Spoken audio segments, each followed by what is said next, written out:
जान अदराहीनो अज़कुरूनी अज़कुरकुम सफ़ा कयोसीं। दोस्तों तव्हां हज़ारे महफ़िल ऐं हज़ारे प्रोग्राम मोहम्मद जलाल चांडे जा ॾिठा हूंदा, उस्ताद जलाल चांडे जा, लेकिन हे जेको महफ़िल तव्हांजे लाइ खणी आयो आहियां इहो तमामु बहितरीनु महफ़िल आहे ऐं तमामु घणी मक़बूलियत बि मिले पई सोशल मीडिया ते इन महफ़िल खे। इन में रस बि आहे, रिहाण बि आहे ऐं उन खां अलावा जलाल चांडियो रिहाण ॿुधण जो तमामु घणो पाण शौक़ीन हुयो ऐं इन महफ़िल में जलाल चांडे खां सुवाल पंहिंजे ज़िंदगीअ जा बि पुछिया विया ऐं जलाल चांडे खां इहो बि पुछा कयो वियो त तव्हांजा महफ़िल ऐं जेके तव्हांजा एल्बम आहिनि उहे केतिरा जेको आहे सो निकिरी विया आहिनि ऐं मार्केट में केतिरा एल्बम आहिनि तव्हांजा। त इन में जलाल चांडी जेको आहे सो सुवाल जो जवाबु ॾिनो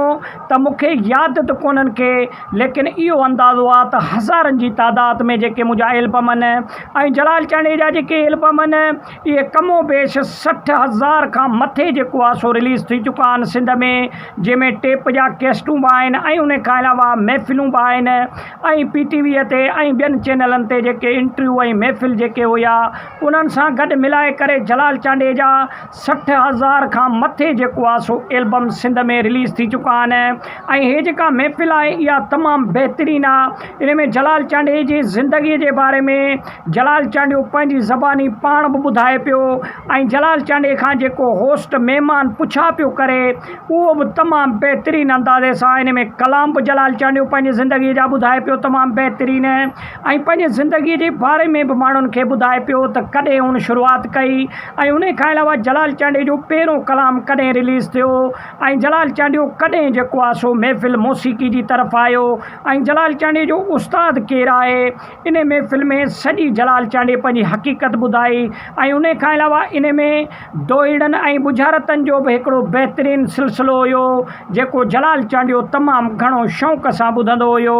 ऐं जलाल चांडियो खे तमामु घणी पसंदि बि ईंदी हुई। जेको आहे रस बि हुयो, रिहाण बि हुयो त इहा महफ़िल तमामु घणी ऐं आम्हूं साम्हूं कुर्सियुनि ते तव्हां ॾिसो था त माण्हू ई माण्हू वेठा आहिनि जेके जलाल चांडीअ जे ज़िंदगीअ जे बारे में ॿुधण बि चाहिनि पिया, ॾिसण बि चाहिनि पिया। हालांकि महफ़िल सॼी लाइव हली पाकिस्तान में बल्कि पूरी दुनिया में, जंहिंमें सभिनि ऐं हज़ारनि जी माण्हुनि जे तादाद में इन महफ़िल खे माण्हुनि ॾिठो ऐं तमामु घणो पसंदि बि माण्हुनि कयो ऐं इहो महफ़िल तमामु जलाल चांडे जे ज़िंदगीअ जे बारे में ठहियलु हुयो ऐं जलाल चांडे पंहिंजे ज़िंदगीअ जे बारे में जेके बि हक़ीक़तूं हुयूं उहे इन महफ़िल में अयां करे ॿुधायूं ऐं पंहिंजे ज़िंदगीअ जो सॼो निचोड़ ॿुधायो इन महफ़िल में। ऐं जलाल चांडे इन में पंहिंजा कलाम बि पेश कया जेके तमामु बहितरीनु कलाम हुया